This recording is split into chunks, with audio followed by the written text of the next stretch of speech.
Magandang araw kaibigan! Tuloy po kayo sa Felicidad's Channel. Sa mga kwento ng buhay at pag-ibig na hinalukay sa natatagong baul ni Felicidad. Pero bago po tayo magpatuloy, huwag niyo pong kalilimutan na i-like ang video, i-subscribe ang channel, at i-click ang notification bell para lagi kayong updated sa mga parating pa na upload.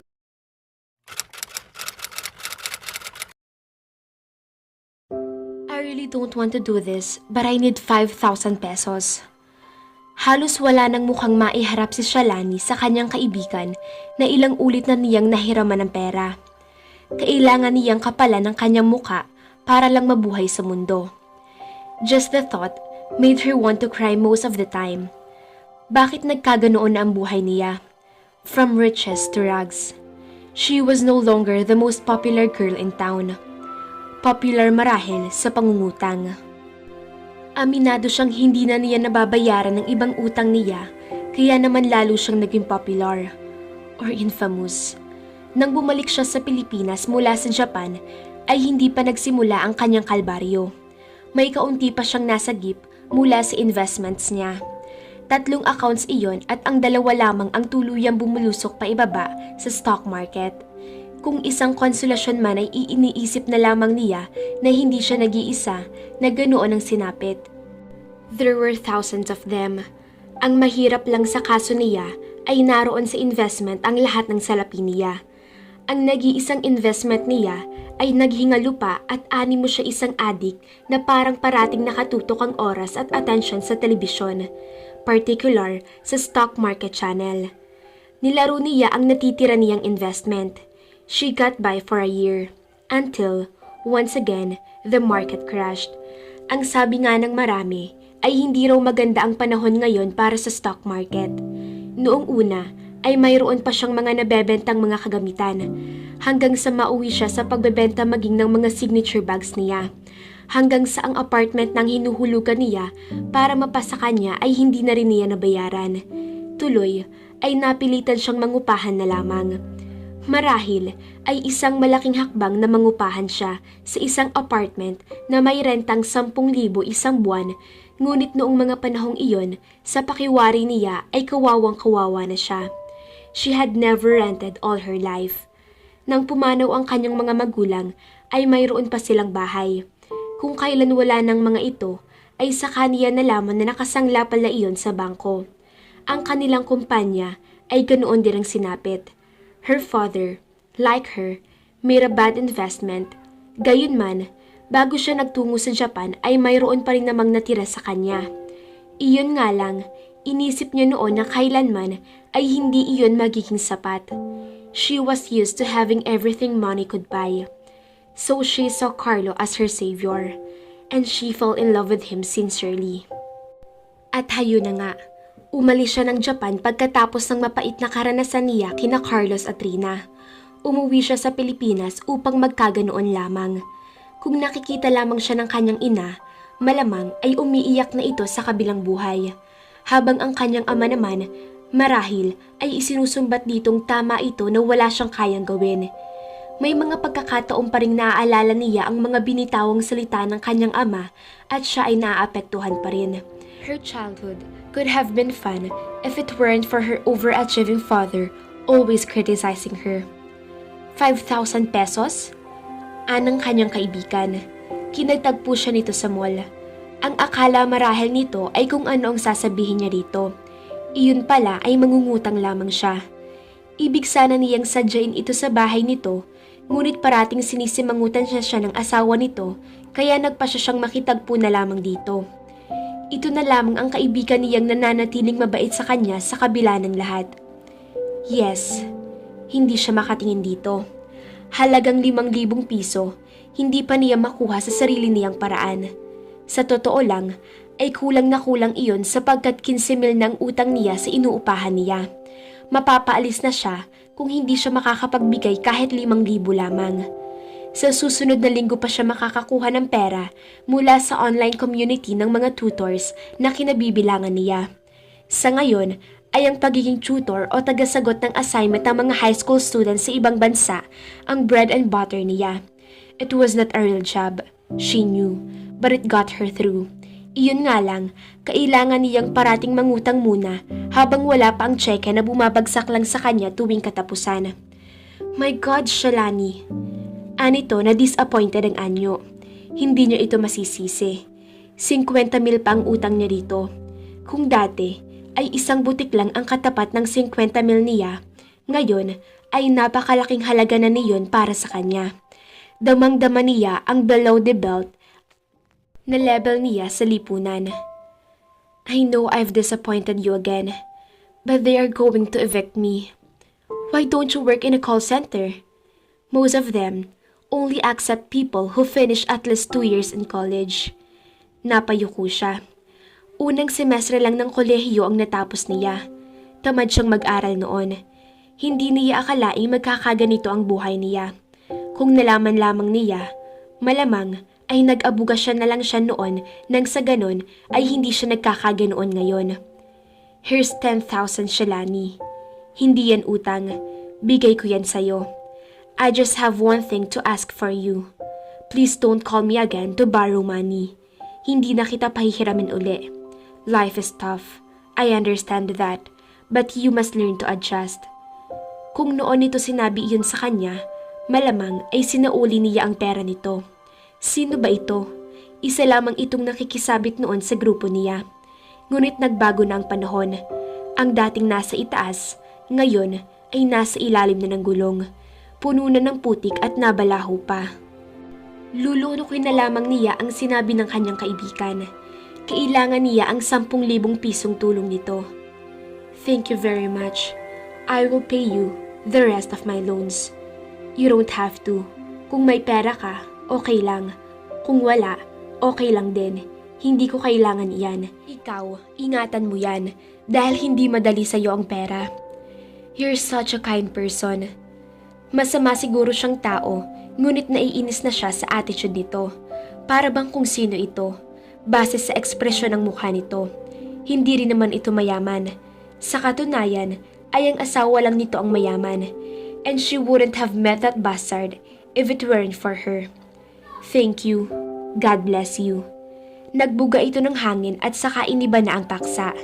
She endured listening to her. Napaka-insensitive nito upang ikwento pa sa kanya ang magandang takbo ng itinayo nitong negosyo. Ang mga travels ito, ang mga shopping spree nito, at ang mga mamahaling regalo rito ng asawa nito. The bitch was rubbing it in. Iyon ang mahirap sa isang taong walang pera, walang magawa. At hindi pa titigil sa pagkukwentong babae kung hindi lamang tumunog ang cellphone nito. Tinatawagan na ito ng asawa nito. Nagbeso-beso sila, saka ito umalis na rin. She wanted to cry but she couldn't. Taas noong umalis na siya ng coffee shop palabas ng mall na iyon. Nang nasa labasan ng mall ay magtataksi sana siya nang maisip niyang sayang ang pera. Muli ay parang ibig niyang umiyak. Dati ay may sariling driver at kotse pa siya. Habang naglalakad, ay napansin niyang parang may dumudukot sa kanyang bag. Kinipkip kaagad niya iyon sa kanyang dibdib. Sabay lingon sa kanyang likuran. Isang teenager na lalaki ang parang biglang umiwas. Inirapan niya ito. Nilagpasan na siya nito. Naisipan niyang silipin ang bag niya at anong gulat niya nang makitang wala na roon ang pera niya. Hoy! Singhal niya sa lalaki. Ang lakas ng loob nito. Nasa mall grounds pa ay nandudukot na. Kung kailan siya nangangailangan ay saka naman siya makitang mga gwardya sa paligid. Wala siyang oras para maghanap pa ng gwardya. Kailangan niyang mabawi ang pera na iyon. Iyon na lamang ang pag-asa niya. Pagkatapos niyang kapalan ng kanyang mukha sa pangungutang ay isang tatamad-tamad na teenager na lamang ay adik pa ang kukuha ng pera niya. Aba, handa siyang manggera. Pinagtitinginan siya ng mga tao, ngunit wala siyang pakialam. Patuloy siya sa pagtakbo, ngunit tumatakbo rin ang teenager. May heel siya, kaya hirap siya ngunit determinado siyang maabutan ito. Mas mawawalan siya kung tutunganga na lamang siya roon. Tutok ang tingin niya sa lalaki hanggang sa makita niyang mayroon itong makakasalubong na taong may dalang mga magkakapatong na box. Nailagan iyon ng lalaki, ngunit nakaharang na ito ngayon sa kanya. Get out of my way, asshole! Sigaw niya. Sa paghakbang niya sa kaliwa ay nagtungo ito sa kanan. Sa paghakbang naman niya sa kanan ay humakbang naman ito sa kaliwa. Saliitan sila ng ganoong paggalaw hanggang sigawan uli niya ito. Alis dyan! Alis dyan, estupido! What the hell is wrong with you? Singhal nito sa kanya. Bahagya siyang natauhan. At saka pa lamang niya pinagkaabalahang titigan ng lalaki. He was tall, dark, handsome, and his eyes were as blue as the sky. Ngunit sanay siya sa mga gwapo at mas mahalaga pa rin sa kanya ang teenager na kumuha ng kanyang pera. Nang tingnan niya ito ay malayo na ito sa kanya. Hindi na niya ito maaabutan. Asshole! Aniyang muli sa lalaki. Noon lamang siya na frustrate ng ganoong katindi sa loob ng nakalipas na ilang taon. Nothing would ever beat her frustration when Carlos left her. But this was a close second. Survival niya ang usapan dito. Bakit ka naglalakad dito ng ganyang karami ang dala mo? Ang dami-daming tao rito, pakalat-kalat ka sa daan. Ikaw ang paharahara sa daan. What right do you have calling me an asshole? Who the hell do you think you are? I am the woman who lost all her money because of you, jerk.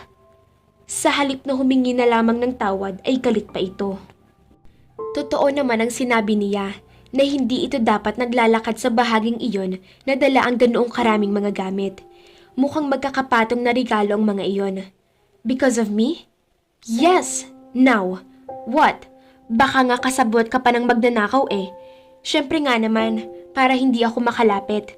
May isang sniper na harang-harang sa daan ko. Pay me. Natigilan siya sa pagsasalita nang mapansin niyang madilim na ang mukha ng lalaki.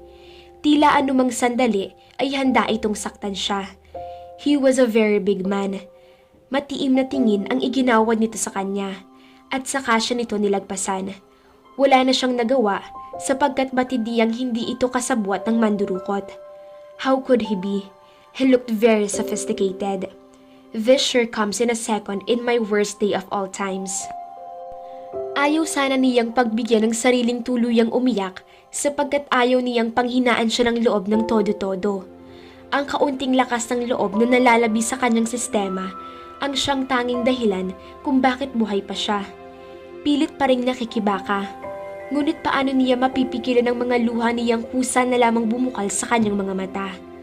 Animo walang tigil ang mga luha niya na basta na lamang pumatak at tila ang lahat ng kanyang sama ng loob ay lumabas na ng kusa. I'm pretty sure you're a decent man, just like Carlos. Kung bakit nasabi niya iyon, tuloy ay lalo siyang napahagulhol. Bakit ba ngayon pa niya naalala ang kanyang ex? Bakit tuwing nangihina siya ay naalala niya ito? Dahil pinaasa siya nitong magiging maganda ang buhay niya. Para lamang iwan siya. She could still feel the coldness of that night in Japan. Kahit ang mga bagay na yari sa bakal ay nilalamig. Paano pa kaya ang puso niya? Don't cry here, miss. Inignora niya ang sinabi nito. They say, when you hit rock bottom, there's nowhere to go but up. It's different in my case. I've already scrapped the bottom of the barrel, but look at me. I'm still going down. What is barrel I'm in anyway? There's a fake bottom, which fades when I hit every time. Look, people are looking at you. Hinagilap niya ang kanyang panyo sa kanyang bulsa. Magkakahalong uhog at luha na ang dumadaloy sa kanya. Ngunit sa labis sa sama ng loob ay wala na siyang pakialam sa kanyang poise. Even my hanky is missing. Aniyang napahagulhol na naman. Pati ba panyo niya? Nawawala na rin. It was a signature scarf actually. Gucci. Hindi niya maatim na ibenta ang lahat ng mga signature niyang gamit, maliban na lamang sa malalaking items. I used to have it all, man. I used to be something. Someone. Now, all I am is a person who couldn't make ends meet. Out of a decent job. Almost out of food, actually. Diyos ko, madamdaming tumingala siya nang maalalang wala ng pagkain sa bahay niya maliban sa isang dilatang pork and beans. Hindi na siya pinapautang sa tindahan dahil mahaba pa ang listahan niya roon. I can't believe anyone can be this desperate. I don't even have food to eat. I will have some money 2 weeks from now. I would have to live without food, and most probably, without shelter too. Come with me. Let's report to the authorities what happened. Wala naman siyang ibang magagawa maliban doon. Kaysa tumunganga siya roon, ay mas maganda ngang mag-report na lamang sila sa kinauukulan. Baka sakaling may mahuli. Ano ba ang malay niya? Bigla siyang nagkaroon ng kaunting pag-asa upang mabigo na naman ang sabihin sa security office na ire-report lang daw ng mga ito ang pangyayari sa mga polis at makakaasa raw siyang kapag nahuli ang kriminal ay tatawagan siya ng mga ito. Yan lang ang magagawa ninyo? People come here and get robbed and that's all you have to say? What kind of mall is this anyway? You should rename this place to Thieves Palace or something. At least, the customers will know what they're getting themselves into. Nagmarcha siya palabas ng opisina at saka napaiyak na naman. Umupo siya sa baitang ng hagdan. Hindi na magawang umalis pa roon sa panghihina niya. Kahit sa isip niya, ay alam niyang wala nang magagawa pang pag-iyak niya, ay dumating na sa kanya ang pinaka-iniiwasan niyang pangyayari. Ang tuluyang pagsabog ng mga hinaing niya sa mundo. She was miserable, desperate, alone, and just plain sad to what her life had become.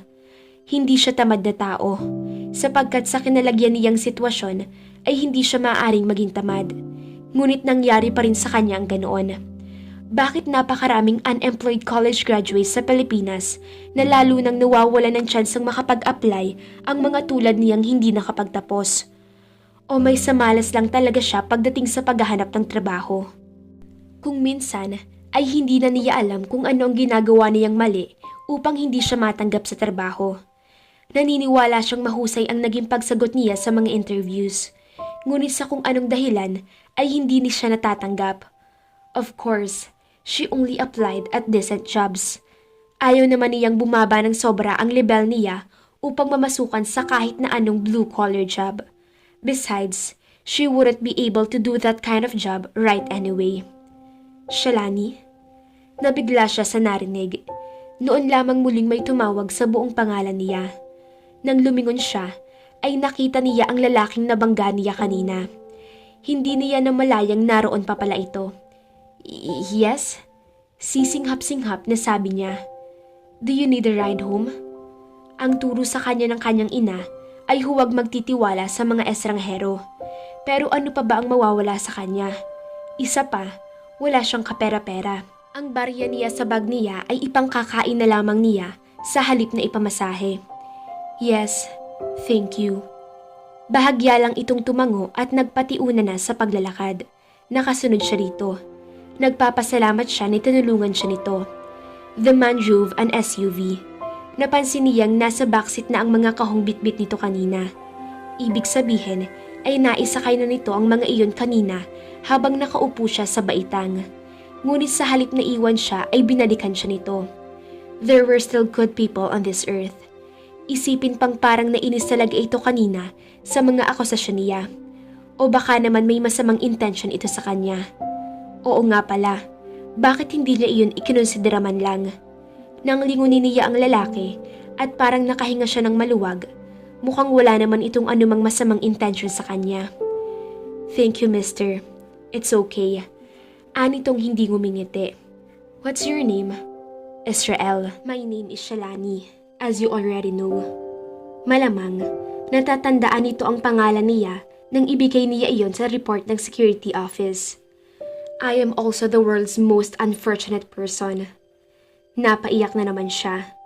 Naisip niya, bigla, na marahil ang dahilan ng pag-iyak niya ay dahil noon lamang siya nakakilala ng isang taong maaari niyang mapagsabihan ng lahat ng mga hinaing niya sa buhay.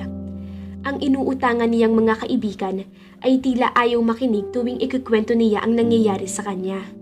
Hindi umimik ang lalaki, kaya nagpatuloy siya sa pagsasalita. Mga maiikling kwento lang ang sinabi niya rito habang nagbibigay siya ng panakanakang direksyon. So ever since they betrayed me, I sort of became unlucky. Parang baliktad. Sila ang dapat na makarma, pero sa akin nangyayari ang lahat ng ito. I guess they're both very happy now. while I am wallowing in despair and poverty. Iniabot sa kanya ng lalaki ang isang panyo na kaagad niyang siningahan. Awang-awa siya sa kanyang sarili. Napabuntong hininga si Israel habang pinagmamasa ng babaeng walang kapoys-poys na sumisinga sa kanyang tabi. There was no doubt in his mind that the lady was heartbroken and desperate. Hindi man niya ganoong naunawaan ang paputol-putol na kwento nito na tila highlights lang ng kamalasan nitong ikinekwento nito. Ay nauunawaan niyang hindi ito sanay sa ganoong klase ng buhay. And he saw himself in her. Hindi niya ugaling basta na lamang tumulong sa kung sinong estranghero.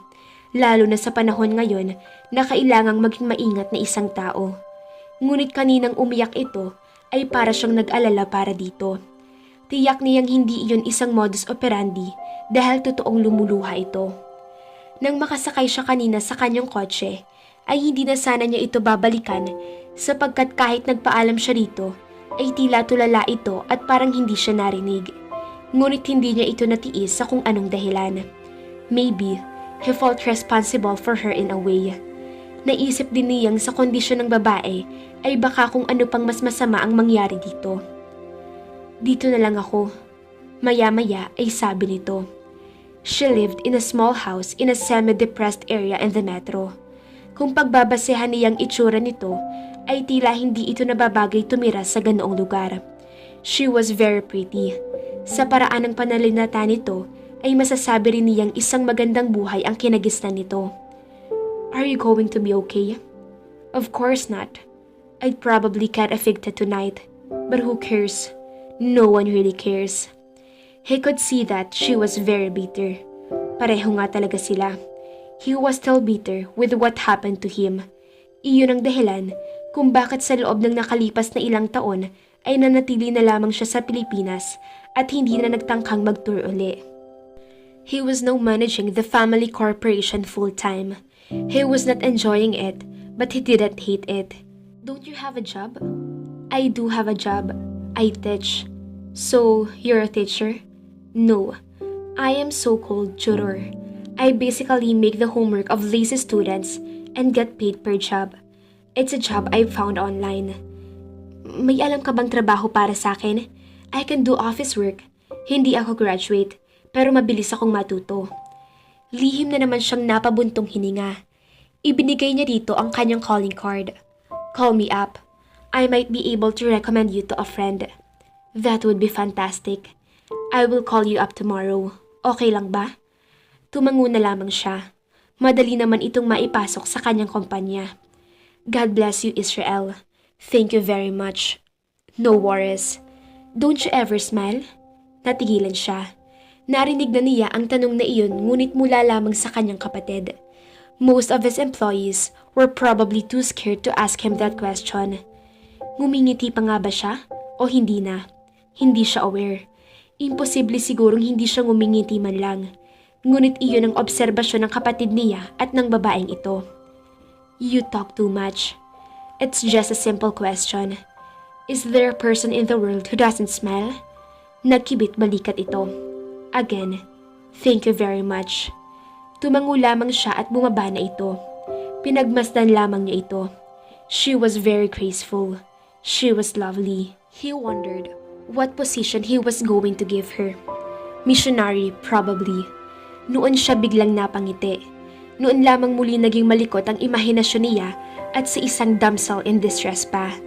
It had been a while since he enjoyed the company of a woman. 2 months, to be exact. Before that was a good 4 months. He was trying to stay away from that. Ayaw niya ng kahit na anong involvement sa isang babae. Nagkataon lang na siya ay isang normal na lalaking mayroon ding mga pangangailangan.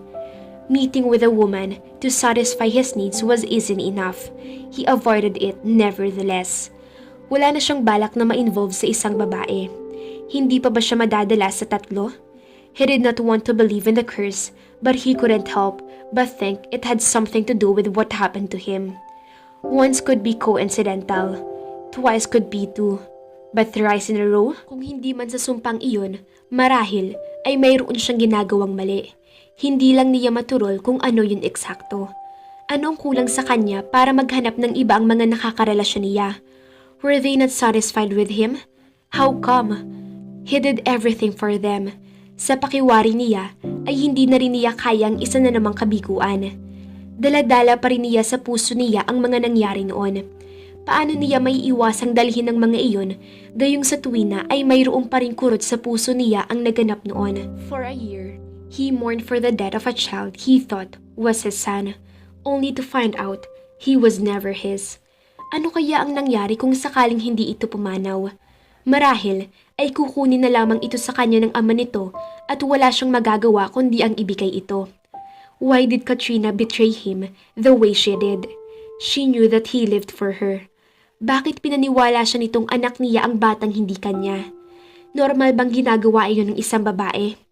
Oo nga pala, may kailangan ito sa kanya. Iyon lamang, siya para dito sa isang flooring device. Kailangan ng pinansyal na tulong ng pamilya nito at handa itong ilihim sa kanya ang tungkol sa tunay na ama ng bata para lang doon. Hindi ba't ang pera din niya ang naging dahilan kaya siya natipuhan ni na Betsaida at Martina? Kapwa nagloko sa kanya ang mga babaeng iyon at sa komprontahan ay umamin na nagmamahal sa iba ang mga ito. At ang tanging kailangan sa kanya ay ang kaya niyang ibigay sa mga ito na pinansyal na suporta. Men like him were supposed to have it all. Ironic, kung kailan narating na niyang itaas sa mundo ng musika, kung kailan mayroon na siyang financial freedom, magandang kalusugan at maayos na kinabukasan, ay isa lang ang hindi niya makuha. Isang taong maaari niyang bahagihan ng lahat ng iyon. Isang totoong mayroong genuine na pagmamahal sa kanya. Was he that hard to love? Pinaandar uli niya ang sasakyan. Nang makauwi ay nag-shower siya, saka humika sa kama. Gaya ng parating nangyayari, ay nanatili lang siyang nakatitig sa kisame. Maya-maya ay lumapit siya sa piano at nagsimulang tumiklada. He kept tickling the ivories of 3 solid hours, different events, different faces entering his mind like he was having a bad dream because even if some of the images were beautiful, he knew that behind all that beauty was a rotten core. He played the classics he had always loved playing as he was learning how to play the piano.